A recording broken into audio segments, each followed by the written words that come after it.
अस्सलामुअलैकुम, welcome back in desert raw psyche YouTube channel. Myself Rozina Zainab. आज का हमारा टॉपिक है शॉर्ट टर्म मेमोरी। आज के लेक्चर में हम डिस्कस करेंगे शॉर्ट टर्म मेमोरी का इंट्रोडक्शन को, transfer of sensory memory into short term memory. ठीक है, इसमें हम कुछ पॉइंट्स को डिस्कस करेंगे। उनमें आ जाता है इनकोडिंग, रिहर्सल, स्टोरेज और forgetting, retrieval, chunking. So let's start today's lecture. Short term memory. What is a short term memory? Short term memory जो है ये कैपेसिटी होती है माइंड की कि स्मॉल अमाउंट ऑफ इंफॉर्मेशन को एक्टिव और रेडिली अवेलेबल स्टेट में होती है और ये शॉर्ट टाइम पीरियड के लिए अवेलेबल होती है। मतलब कि अगर 20 सेकंड तक जहन में महफूज रहें तो इसे शॉर्ट टर्म मेमोरी कहा जाता है। इसके बाद ये तासुरात या तो गायब हो जाते हैं या हाफजे के मेमोरी के अगले मरहले में मुंतकिल हो जाते हैं।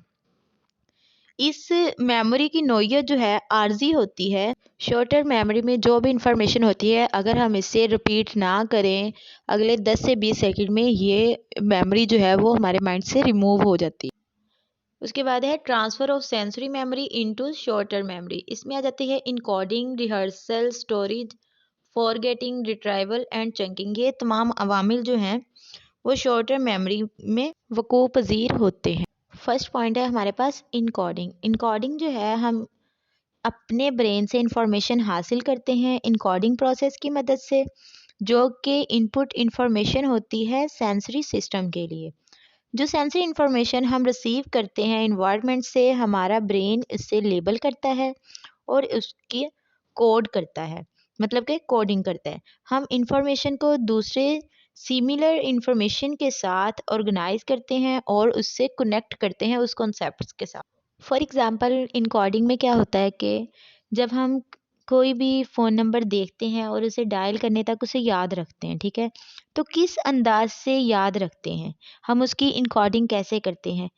क्या हम विजुअल कोडिंग करते हैं, ऑडिटरी कोडिंग करते हैं या एनी अदर मेथड? आखिर हमारा कोई ना कोई रिलेशनशिप तो उस चीज़ के साथ होता है ना, उस फ़ोन नंबर के साथ। तो शॉर्ट टर्म मेमोरी के लिए विजुअल, ऑडिटरी कोडिंग इस्तेमाल होती है, ठीक है, बट जो एक्विस्टिक कोड है उसकी हमायत ज़्यादा की जाती है क्योंकि हम सबसे ज़्यादा समाती कोड इस्तेमाल करते हैं, मतलब कि सुनने का अमल, दोहराना। मतलब कि हम चीज़ों को जितना दोहराते रहेंगे वो मालूमात उतनी ही ताज़ा रहती हैं। यहाँ दोहराने से मुराद ज़हनी तौर पर दोहराना और उसे सुनना है। शॉर्ट टर्म मेमोरी में इनकोडिंग के बाद आ जाता है रिहर्सल। रिहर्सल जो है वो रिपीटिंग इंफॉर्मेशन होती है जो कि इम्प्रूव करती है हमारी रिकॉल इंफॉर्मेशन को, ठीक है। जो भी इंफॉर्मेशन हमने रिकॉल करनी होती है उसे इम्प्रूव करती है जितना हम रिपीट करते हैं, जितनी हम उस चीज़ की रिहर्सल करते हैं। तो हमारे पास जो भी मटेरियल होता है अगर हम उसे रिपीट करते जाएंगे, जितना रिपीट करेंगे, जितनी उसकी रिहर्सल करेंगे, उतना जो है वो शॉर्ट टर्म मेमोरी से रिमूव होने के चांसेस कम होंगे। जैसे कि रिहर्सल से मुफीद नताइज निकलते हैं। मिसाल के तौर पर इसीलिए फ़ोन नंबर याद रखने के लिए, ख़रीदारी की फ़हरिस्त याद रखने की खातिर हम अल्फाज और अदाद की अदायगी ज़हनी तौर पर करते रहते हैं। अगर ऐसा ना किया जाए तो याद जो है, हमारी मेमोरी जो है वो हाफ़ रह जाती है। रिहर्सल से मेमोरी की जो टाइम पीरियड है वो बढ़ जाता है, ठीक है। टाइम पीरियड कम नहीं होता है, जैसे कि शॉर्ट टर्म मेमोरी जो है वह 20 टू 30 सेकंड्स में रिमूव हो जाती है। लेकिन अगर हम रिहर्सल करते रहें तो शॉर्ट टर्म मेमोरी का टाइम पीरियड जो है वो इंक्रीज़ होता जाता है। इसकी वजह ये है कि जब हम रिहर्सल कर रहे होते हैं तो नई कोडिंग रुक जाती है। ट्रांसफ़र ऑफ सेंसरी मेमोरी का नेक्स्ट स्टेज जो है हमारे पास वो है स्टोरेज। स्टोरेज में क्या होता है कि मेमोरी स्टोरेज होती है इन अदर वे से, जो कि हम एक्सप्लेन करते हैं कि इंफॉर्मेशन इन आवर ब्रेन जो है वो प्रोसेस करती है। स्टोरेज में मैजिक नंबर 7 को हम डिस्कस करेंगे, जो कि एक्सपेरिमेंट किया था एबंगास ने बिफोर 70 ईयर्स, और आफ्टर 70 ईयर्स जो है जॉर्ज मिलर ने भी वही रिजल्ट्स दिए थे जो कि एबंगास ने 1885 में रिज़ल्ट निकाले थे। तो 1885 में एबंगास का कहना है कि इंसान जो है इंडिविजुअली डिफरेंसेस इनमें बहुत ज़्यादा पाए जाते हैं, तो ह्यूमंस जो है ज़्यादा से ज़्यादा 7 नंबर याद रख सकते हैं। तो जॉर्ज मिलर ने भी यही नताइज अखज़ किए थे कि मैजिक नंबर 7 ही वर्कआउट करते हैं। एवेंगास और जॉर्ज मिलर के अलावा और भी बहुत से माहिरीन ने कमोबेश 7 इकाइयों, जिसमें 2 इकाइयों की कमी पेशी की गुंजाइश थी, मतलब कि या तो 7 से ज़्यादा इकाइयाँ याद रख सकते हैं या 7 से कम, और इसे उन्होंने 7 ± 2 से जाहिर किया है। ये बात साबित करने के लिए अदाद, अल्फाज और हरूफ वगैरह के साथ तजर्बात किए गए थे। शॉर्ट टर्म मेमोरी की पैमाइश के दौरान जो आइटम तेज़ी से दिखाए गए ताकि सिर्फ शॉर्ट टर्म मेमोरी की ही पैमाइश हो। नताइज 5 इकाइयों से 9 इकाइयों तक ही रहे, मतलब 7 + 2 तो 9 हो गया। तो 9 यूनिट्स को याद रख सके, 9 बेसिक चीज़ों को, या फिर 7 - 2 5 चीज़ों को सिर्फ याद रख सके। तो नताइज जो थे वो 5 इकाइयों से लेकर 9 इकाइयों तक ही रहे। अगर आप अपने मेमोरी स्पैन की पैमाइश करना चाहें तो एक सफ़े पर नामों का इंदराज करें। ऐसे नाम लिखें उस फहरिस्त में जो आप पहले से नहीं जानते हैं। उसके बाद कागज़ दूसरी तरफ रख दें जिस पर आपने वो लिस्ट रेडी की है। जितने नाम याद रह जाएं वो आपका मेमोरी स्पैन कहलाएगा, लेकिन याद रहे कि वो नाम आपको पहले से याद ना हो। ओके, तो नेक्स्ट पॉइंट आ जाता है फॉरगेटिंग। फॉरगेटिंग जो है, ये टर्म फॉरगेटिंग रेफर्स करती है लॉस ऑफ इंफॉर्मेशन।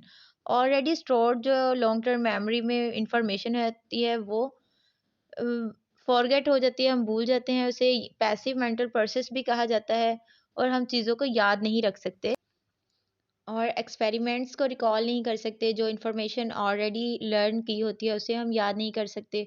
हम फेलियर हो जाते हैं उस चीज़ को एक्वायर्ड करने में। फॉरगेटिंग में ये भी एक कॉन्सेप्ट आ जाता है कि अगर 7 इकाइयों से ज़्यादा मवाद याद रखने की कोशिश की जाए, मतलब 7 पॉइंट से ज़्यादा पॉइंट्स याद रखने की कोशिश की जाए, देन भी हम फॉरगेट वो चीज़ें जल्द कर जाते हैं और न्यू मटेरियल जो है इसकी जगह ले लेता है। शॉर्ट टर्म मेमोरी की महदूद वसअत की वजह से नया मवाद जो है वो प्रीवियस जो मटेरियल होता है उसे बेदखल कर देता है, उसे रिमूव कर देता है। जब भी मटेरियल 7 यूनिट से बढ़ जाएगा, उससे डिस्प्लेसमेंट का अमल वकूअ पज़ीर होगा।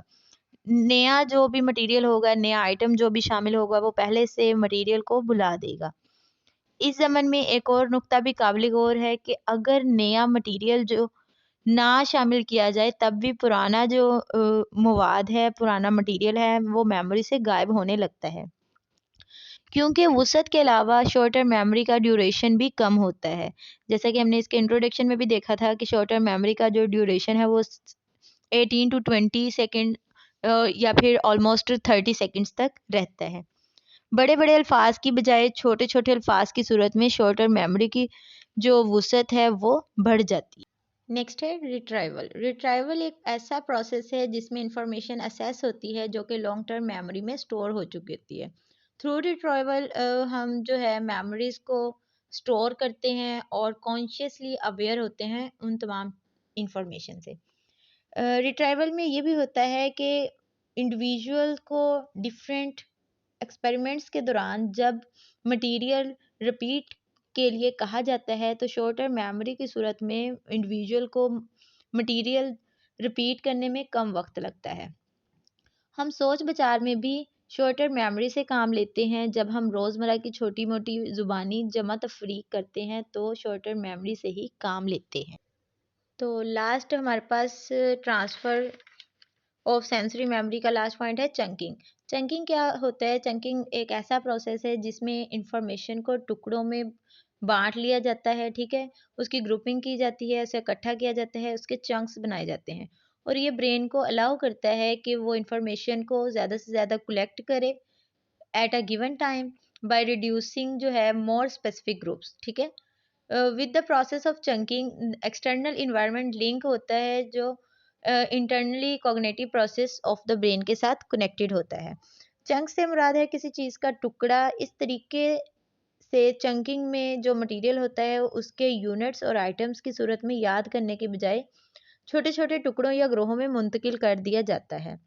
यूं जो है शॉर्ट टर्म मेमोरी के दौरान मेमोरी की बेहतर बनाया जा सकता है, जैसा कि एक्सपेरिमेंट से 7 इकाइयों को ही याद की वसअत करार देते हैं, जैसे कि हम पिछले पॉइंट्स में भी पढ़ चुके हैं। 7 मैजिक नंबर के बारे में, लेकिन अगर हरूफ को टुकड़ों में बांट दिया जाए तो 7 से ज़्यादा जो यूनिट्स हैं उन्हें याद हो जाएंगी। अच्छा, तो हम यहाँ पे एक छोटी सी एग्जांपल देखेंगे चंकिंग की। हमारे सामने कुछ वर्ड्स हैं, 14 वर्ड्स हैं। SRUOYYLERECNIS, ठीक है। इन वर्ड्स को देखकर हम फ़ौरन से इन्हें याद नहीं कर सकते, लेकिन ये दो बड़े अल्फाज जो हैं ये सिंसियरली योर्स उलट अंदाज में लिखे गए हैं, तो इससे सारा जो मटेरियल है बासानी याद हो जाएगा, क्योंकि इस सूरत में इंडिविजुअल ने सिर्फ 2 इकाइयाँ याद की, लेकिन विदाउट जो मीनिंग है उससे याद करना मुश्किल होता है। जैसे ही मीनिंगफुल वर्ड्स मिलते हैं तो याद करने में आसानी हो जाती है। Okay, thank you for watching this video. Hopefully आपके लिए बहुत बेनिफिशियल होगा आज का लेक्चर शॉर्ट टर्म मेमोरी के रिलेटेड। आज का लेक्चर हमारा कंप्लीट हुआ। इंशाल्लाह नेक्स्ट लेक्चर में मुलाकात होगी। दुआ में याद रखिएगा। अल्लाह हाफिज़।